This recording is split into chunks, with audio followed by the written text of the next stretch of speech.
15 বছর বয়সী ভাগ্নে তার মাসির বাড়িতে যায় এবং যখন তার দৃষ্টি মাসির উপর পড়ে তখন তাকে দেখে পাগল হয়ে যায়। মাসির বয়স ছিল প্রায় ৩৫ বছর এবং তিনি দেখতে বেশ সুন্দর ও যুবতী ছিলেন। মাসির নাম অনিতা এবং ভাগ্নের নাম সিদ্ধার্থ। একদিন সিদ্ধার্থ বলে, মাসি, তুমি আমার খুব ভালো লাগো, তুমি খুব সুন্দর দেখতে। কিন্তু মাসি ভাগ্নেকে শিশু ভেবে তার সব কথা মজা নিয়ে নিচ্ছিলেন, যদিও ভাগ্নে সিরিয়াসলি বলছিল। কিন্তু মাসি তার কথায় বিশ্বাস করতে পারছিলেন না। একদিন মাসি তাকে শিশু ভেবে নিজের পাশে শুইয়ে দিলেন, তখন ভাগ্নে রাতের বেলায় এমন কিছু করল যে মাসি সকালে উঠে হাঁটতেও পারছিলেন না।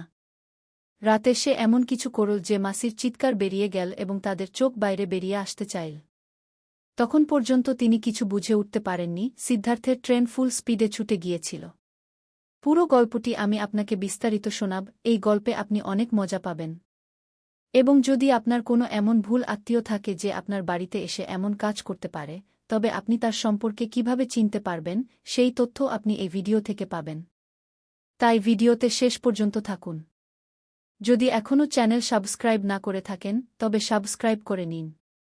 ভিডিওটি একটি লাইক করে কমেন্টে আপনার নাম লিখে দিন। এটি একটি সত্য ঘটনা, ঝাড়খণ্ডের উচা গ্রামের। সেখানে একটি ছোট্ট সুখী পরিবার বাস করত। এই পরিবারে মা-বাবা এবং একটি ছোট বাচ্চা ছিল।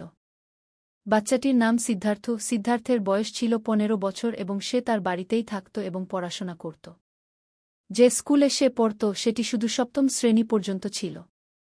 এখন সে ভাবছিল যে আগামী পড়াশোনা কোথায় করবে। সিদ্ধার্থ পড়াশোনায়ও খুব ভালো ছিল, সবসময় ক্লাসে প্রথম হতো। তার মামার বাড়ি পাশের গ্রামেই ছিল। তখন তার মা বলে, সিদ্ধার্থ, তুই মামার বাড়ি চলে যা এবং সেখানকার স্কুলে এডমিশন নে, সেখানে থেকে পড়াশোনা শেষ কর। সেখান থেকে স্কুল কাছেই আছে এবং পায়ে হেঁটেও যেতে পারবি। এরপর সিদ্ধার্থের মা তাকে মামার বাড়িতে রেখে আসে এবং তার ভাবিকে বলে, ভাবি, আমার ছেলে সিদ্ধার্থের ভালোভাবে খেয়াল রাখবে এবং এর দেখভাল ভালোভাবে করবে, খাবার পানি সময়মতো দেবে। দিনে এটি স্কুলে যাবে এবং ছুটির পরেই বাড়িতে আসবে। পড়াশোনায় বেশ তুখোড়, তাই ভেবেছি তোমার কাছে রেখে দিই এবং এটি পড়াশোনা করে কিছু হতে চায়। এত বলেই তার মা সেখান থেকে চলে যায়। এই সিদ্ধার্থটি ছিল খুব মজার স্বভাবের ছেলে, এটিতে তার কথায় লোকদের একটু হাসাত। তারপর সে তার মাসিকে বলে, মাসি, আমি তোমার কাছে চলে এসেছি এবং তুমি আমার খুব ভালো লাগো, তুমি আমার খুব সুন্দর লাগো। কিন্তু মাসি তার কথাগুলো মজা নিয়ে নিতে শুরু করে। এখন সিদ্ধার্থ সেখানে থাকতে শুরু করে। সিদ্ধার্থের মামার নাম ছিল রনি। তিনি বাড়ি থেকে শহরে গিয়ে মেহনত মজুরির কাজ করতেন। তিনি ইটের ভাটায় দৈনিক মজুরির কাজ করতেন। সিদ্ধার্থের মাসি অনিতা বাড়িতেই থাকতেন। সিদ্ধার্থের মাসি অনিতা দেখতে খুব সুন্দর ছিলেন এবং তাদের কোনো সন্তানও ছিল না। একদিন সিদ্ধার্থ বসে পড়াশোনা করছিল, তখন হঠাৎ তার মনে মাসির জন্য কিছু আসে এবং সে তার মাসিকে তার কাছে ডেকে নেয়। যখন তার মাসি তার কাছে আসেন তখন সে তার মাসিকে বলে, মাসি, তোমার এখনও বাচ্চা হলো না কেন? আমার কোনো ভাই বা বোন এখনও কেন হলো না? তুমি মামার সাথে এমন কি করো যে তোমার বাচ্চা হয় না?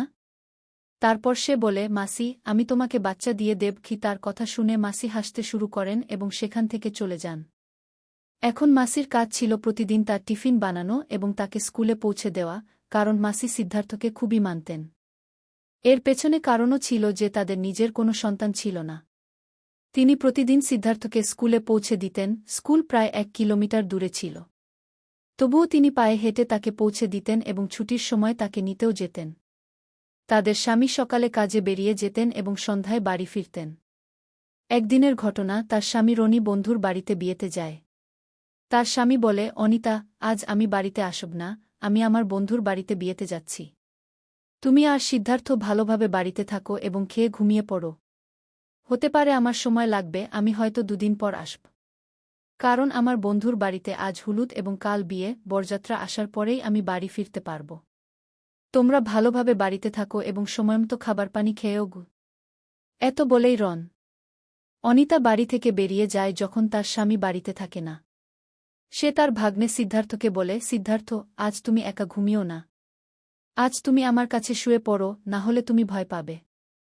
তোমার মামা আজ বাড়িতে আসবেন না, তিনি একটি বিয়েতে গেছেন। এটি শুনে সিদ্ধার্থ বলে, ঠিক আছে মামি, আমি এখন পড়াশোনা করছি। যখন পড়া শেষ হবে তখন তোমার কাছে এসে ঘুমিয়ে পড়ব। কিছুক্ষণ পর সিদ্ধার্থ পড়া শেষ করে মামির কাছে ঘুমানোর জন্য যায় এবং ভিতর থেকে দরজা বন্ধ করে দেয়। মামি ইতিমধ্যে সেই ঘুমে ঘুমাচ্ছিল এবং তার আঁচল তার শরীর থেকে একটু সরে গিয়েছিল, যার ফলে তার শরীরের কিছু অংশ দেখা যাচ্ছিল। সিদ্ধার্থ যখন মামিকে এই অবস্থায় ঘুমাতে দেখে তার মনে কিছু খারাপ চিন্তা আসে। সে তার মামির পাশে শুয়ে পড়ে এবং তার শরীরে হাত বুলাতে শুরু করে। যখন সে এমন কাজ করে মামির চোখ খুলে যায়।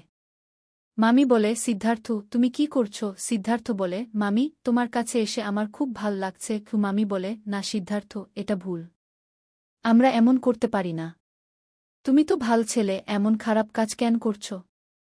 কিন্তু সিদ্ধার্থ মানে না এবং সে তার মামির সাথে শারীরিক সম্পর্ক স্থাপনের চেষ্টা করতে থাকে। মামি বারবার না বলে, কিন্তু সিদ্ধার্থ মানে না।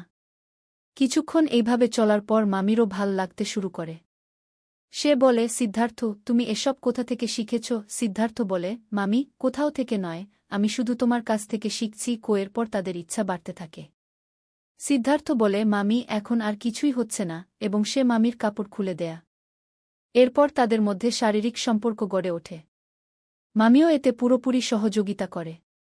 তারা সারা রাত ধরে শারীরিক সম্পর্ক বজায় রাখে, প্রায় 5 বার। সকালে রাহুল তার মামির অবস্থা খারাপ করে দেয়। মাত্র 15 বছর বয়সী এই ছেলে মামিকে চিৎকার করতে বাধ্য করে। মামির অবস্থা এখন খুব খারাপ হয়ে গেছে। সে বলে, এখন থামো। এরপর তারা দুজনেই সেই বিছানায় ঘুমিয়ে পড়ে। পরের দিন সকালে মামি যখন উঠে সে হাঁটতে পারে না। তার হাঁটাচলা করতে খুব কষ্ট হয়। সে মনে মনে ভাবে, এত ছোট বয়সের ছেলে এত কিছু করতে পারবে, তা আমি ভাবিনি। কিন্তু মনে মনে সে খুব খুশিও হয়। সে সিদ্ধার্থকে জাগাতে যায়। সিদ্ধার্থ যখন উঠে মামিকে দেখে হাসতে শুরু করে। মামিও হাসে। এখন তাদের মধ্যে ঘনিষ্ঠতা বাড়তে শুরু করে। পরের দিনও তার মামা বাড়ি আসে না। আজ সিদ্ধার্থ স্কুলে যায় না। সে মামিকে বলে, মামি, আজ আমার স্কুলে যেতে ইচ্ছা করছে না। মামি বলে, ঠিক আছে, যেও না। কিন্তু আমি জানি তোমার স্কুলে যেতে ইচ্ছা করছে না কেন? সিদ্ধার্থ বলে, না মামি, আজ আমি বাড়িতে বসে পড়াশোনা করব। চা নাস্তা করার পর সে তার ঘরে যায় এবং মামিকে বলে, মামি, আমি পড়তে যাচ্ছি। যদি তুমি আমার সাথে দেখা করতে চাও, আমার কাছে চলে আসবে। কিছুক্ষণ পড়ার পর মামি অনিতা তার কাছে আসে। ঘরে যাওয়ার পর তারা দুজনেই শুয়ে পড়ে এবং রোমান্টিক মুডে কথা বলতে শুরু করে। এরপর তারা আবার নগ্ন হয়ে যায় এবং সেই ঘরেই শারীরিক সম্পর্কে লিপ্ত হয়। সিদ্ধার্থের বয়স খুব কম ছিল, কিন্তু যখন সে তার চেয়ে বয়সে বড় মামির সাথে শারীরিক সম্পর্ক স্থাপন করে, সে এক চরম সুখ অনুভব করে যা সে আগে কখনো অনুভব করেনি। অন্যদিকে মামিও সেই ছেলের সাথে এমন আনন্দ পায় যা সে তার স্বামীর সাথে কখনো পায়নি। এখন সে এসব খুব ভাল লাগতে শুরু করে এবং সিদ্ধার্থকে পুরোপুরি সহযোগিতা করে। তারা দুজনেই জমিয়ে শারীরিক সম্পর্ক বজায় রাখে এবং যখন ক্লান্ত হয়ে পড়ে তখন শুয়ে পড়ে। এই প্রক্রিয়া অনেক দিন ধরে চলতে থাকে। মামা দিনে কাজে চলে যেত এবং সিদ্ধার্থ দিনে স্কুলে যেত না, কারণ রাতে মামা বাড়ি ফিরে আসত। তাই সিদ্ধার্থ এবং মামির দেখা হতো না। এখন সিদ্ধার্থ স্কুলে যেত না এবং সারাদিন মামির সাথে শারীরিক সম্পর্ক বজায় রাখত। অন্যদিকে সিদ্ধার্থের মামা রনি ভাবত যে তার ভাগ্নে সিদ্ধার্থ স্কুলে যায়, কিন্তু সে জানত না যে তার পিছনে বাড়িতে কি ঘটছে। কারণ সে তাকে একটি ছোট শিশু ভেবে বাড়িতে রেখেছিল। একদিন অনিতার স্বাস্থ্য একটু খারাপ ছিল, তাই তার স্বামী রনি তাকে একজন ডাক্তারের কাছে নিয়ে যায়।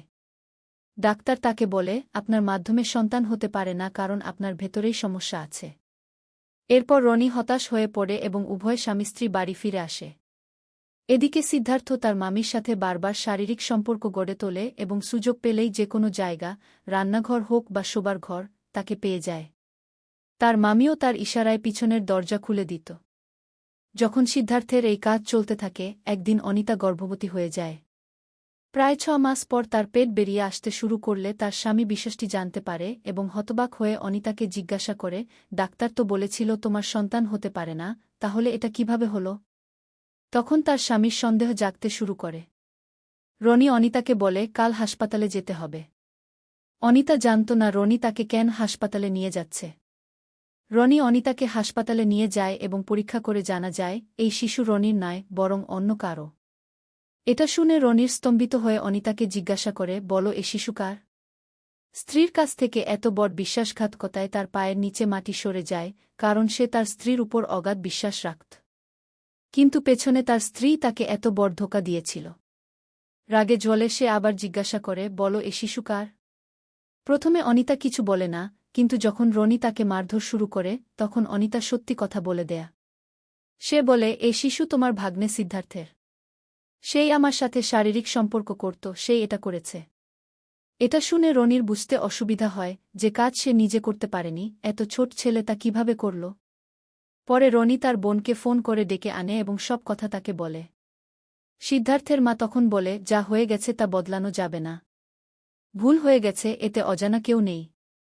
দুজনেই নিজেদের ইচ্ছায় এই ভুল করেছে। কিন্তু রনি বলে, এখন আমি এটা মেনে নিতে পারব না, তুমি এটাকে তোমার বাড়িতে নিয়ে যাও।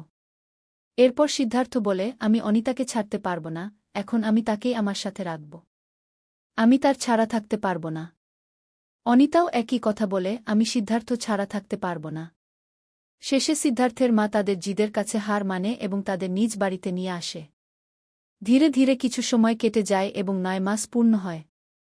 এরপর অনিতার একটি সুন্দর ছেলে হয়। যখন এত ছোট বয়সে একটি ছেলের সন্তানের বাবা হয়, তখন গ্রামের সবাই দেখে হতবাক হয়ে যায়। এদিকে তার স্বামী রনি বাড়িতে একা পড়ে থাকে। বাড়ি তাকে কাটার মতো কাটতে থাকে এবং সে একা থাকতে বাধ্য হয়। অন্যদিকে তার স্ত্রী তার সন্তানদের সাথে সুখে থাকে। এই গল্প শুনে আপনার কেমন লাগল? এতে কার ভুল মনে হল? আপনার মতামত